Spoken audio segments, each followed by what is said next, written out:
Buongiorno, ben ritrovati, nuovo appuntamento con l'informazione di Telefriuli. Nuovo incendio a Fagagna dopo quello che ieri ha semidistrutto la ferramenta Goi. Questa mattina verso le 11 le fiamme sono divampate all'interno della fabbrica Freud, azienda specializzata in utensili e stampi per le industrie manifatturiere. Sul posto, in via Angelica Marcuzzi, al Civico 20, sono intervenuti i vigili del fuoco di Udine, Cividale e i carabinieri. Probabilmente le scintille sono state causate dal malfunzionamento di uno dei macchinari all'interno della fabbrica. Non si segnalano feriti, evacuato lo stabilimento per permettere l'intervento dei pompieri e il controllo degli stessi macchinari. L'incendio in breve tempo è stato messo sotto controllo. Timori per i bassi numeri di adesione in Veneto alla campagna vaccinale degli studenti. Già si parla di uno slittamento dell'inizio dell'anno scolastico. L'assessore del Friuli Venezia Giulia, Alessia Rosolen, però è contraria. Il timore è che i numeri dei vaccini restino bassi, con il rischio di rimandare l'avvio dell'anno scolastico. Il presidente del Veneto, Luca Zaia, già parla di riapertura dell'anno scolastico a fine settembre, ipotesi però al momento che il Friuli Venezia Giulia non vuole prendere in considerazione. Sono profondamente contraria a pensare che il dato dei vaccini sui ragazzi sia la condizione sulla ripartenza in presenza dell'anno scolastico. Attendiamo, dopo aver fatto già le prime riunioni, le indicazioni puntuali del CTS, ma come ho avuto modo di dire, per quanto riguarda i ragazzi non può essere la vaccinazione il metro di misura rispetto alla didattica in presenza. Discorso diverso per le università, con il ministro che parla di ragazzi che vogliono vaccinarsi per tornare alla normalità il prima possibile, e in questo senso il governo non nasconde la preoccupazione per le ricadute psicologiche della pandemia. La dimensione sociale influisce molto sulla crescita e essendo queste le età più strategiche, più importanti per la crescita, dobbiamo veramente aiutarli con forme di tutoraggio, di counseling didattico e psicologico. È indubbio che con 2 vaccini in meno a disposizione per gli under 60, AstraZeneca e Johnson & Johnson, ora per le regioni ci siano più difficoltà, ma le risolveremo. Lo ha detto il presidente della regione Friuli Venezia Giulia della conferenza delle regioni, Massimiliano Fedriga, dopo la decisione di somministrare Pfizer e Moderna non più solamente agli under 60. Il rapporto con il generale Figliuolo è molto costruttivo. Già questa settimana ci saranno incontri bilaterali tra le singole regioni e la struttura commissariale per affrontare insieme le criticità dei territori.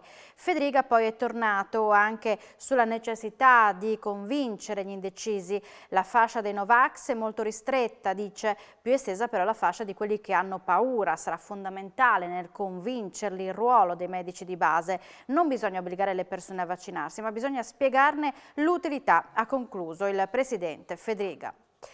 Ancora rintracci di migranti a Udine, ieri ne sono stati identificati 9, quasi tutti pakistani, ad eccezione di un minore cittadino marocchino. Tutti erano in buone condizioni di salute, senza documenti e tutti hanno richiesto asilo. Sono stati segnalati in diversi punti della città, 4 nel posteggio Mega di Viale Palmanova, gli altri in via Cividale in prossimità della ex caserma Cavarzerani.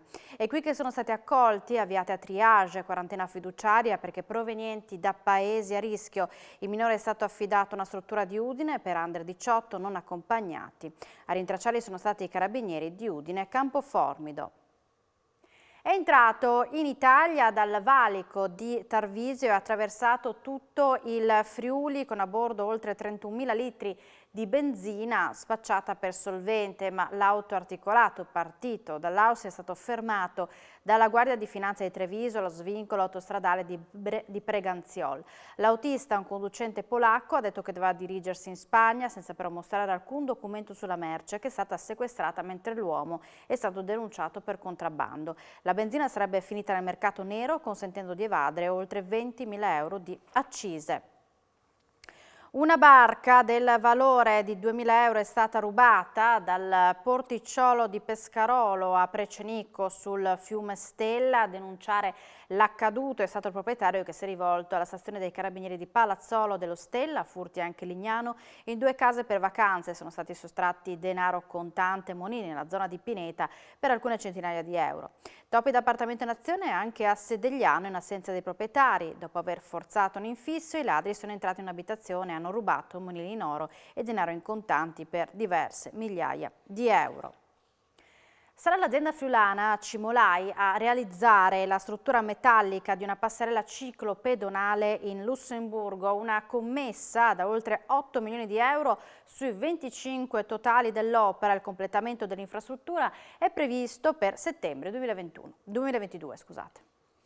Giudicata i lavori per la realizzazione di una passerella ciclopedonale in Lussemburgo per un valore di 8.300.000 euro. L'opera, in associazione temporanea di imprese con l'azienda lussemburghese Felix Giorgetti, ha un valore complessivo di 25 milioni di euro e Cimolai fornirà tutte le strutture metalliche con l'impiego di circa 2.000 tonnellate di acciaio. L'infrastruttura sarà lunga 1.700 metri, interamente sopraelevata, di cui circa 320 metri saranno sospesi sopra la linea ferroviaria. Il progetto, richiesto dal Ministero della Mobilità e dei Lavori Pubblici del Granducato di Lussemburgo, metterà in collegamento i quartieri di Esch-Belval con Esch-sur-Alzette nei pressi della capitale. L'inizio del montaggio in cantiere della struttura metallica è previsto per gennaio 2022, dopo la fase di progettazione e realizzazione di officina tra agosto e dicembre di quest'anno. La modalità di montaggio della passerella comporterà la partenza dal centro e l'avanzamento contemporaneo verso le estremità. Il completamento dei lavori è fissato entro settembre del 2022. Uno speciale annullo postale e una speciale cartolina a Barcis per tutta la comunità a ricordo della tradizionale ricorrenza del Santo Patrono San Giovanni, festeggiata nei giorni scorsi.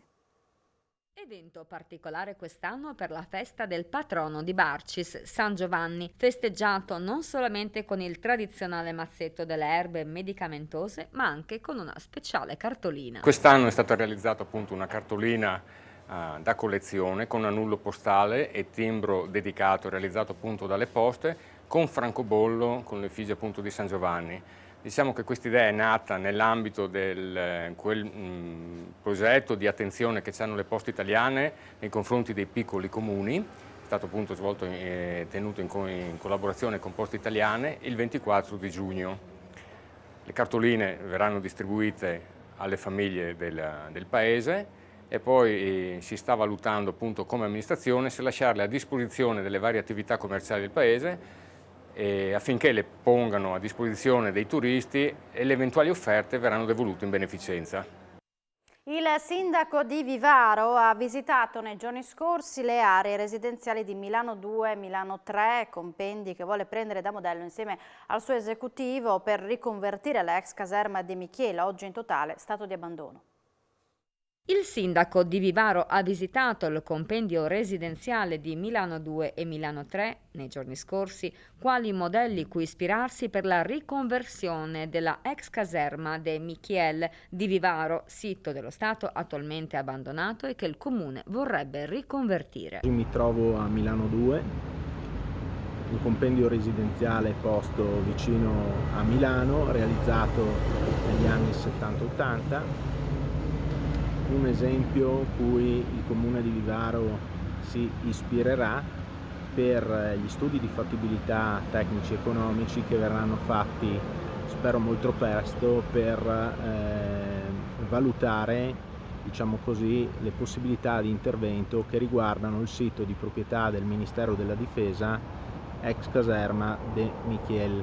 Come noto si tratta di un edificio in stato di totale abbandono di circa 10 ettari e mezzo e il comune di Vivaro, trattandosi di un sedime posto tra l'abitato di Basaldella di Vivaro e il capoluogo di Vivaro, intende fare alcune valutazioni circa le possibilità di riconversione. Riteniamo che sia un validissimo esempio degli ambiti residenziali di qualità ricchi di verde, in cui le automobili stanno fuori dai centri, pieni di zone residenziali e pedonali e quindi con una qualità della vita elevata.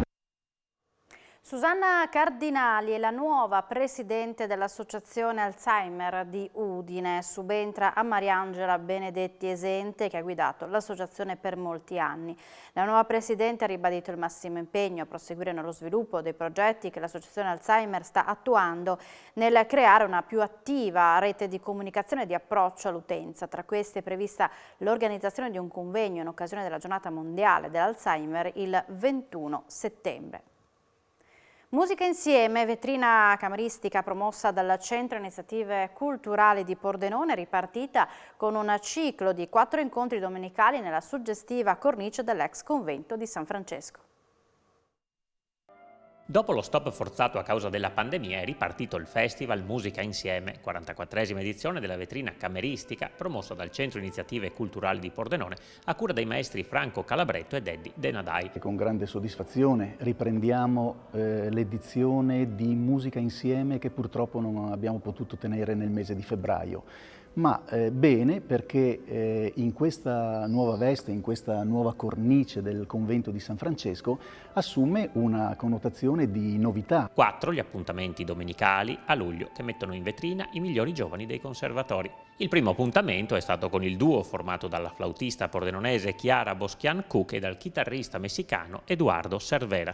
Ocean Duo, che è il nome del nostro duo, è nato nel 2016 proprio nei banchi del Conservatorio di Udine, dove ci siamo conosciuti. Domani partiamo per il Messico, dove andremo a fare alcuni concerti. I prossimi appuntamenti vedranno protagonisti il Conservatorio di Vicenza, l'Accademia Musicale di Lubiana e del Mozarteum Salisburgo e la lezione concerto della vincitrice del premio Musica Insieme Pordenone 2020, la giovane soprano Selena Colombera, accompagnata al pianoforte da Rafael Gordiglio. Il telegiornale termina qui, ma tornerà in diretta alle 16:30, subito dopo la pubblicità. Appuntamento con A Voi la Linea. Grazie per l'attenzione e buona giornata.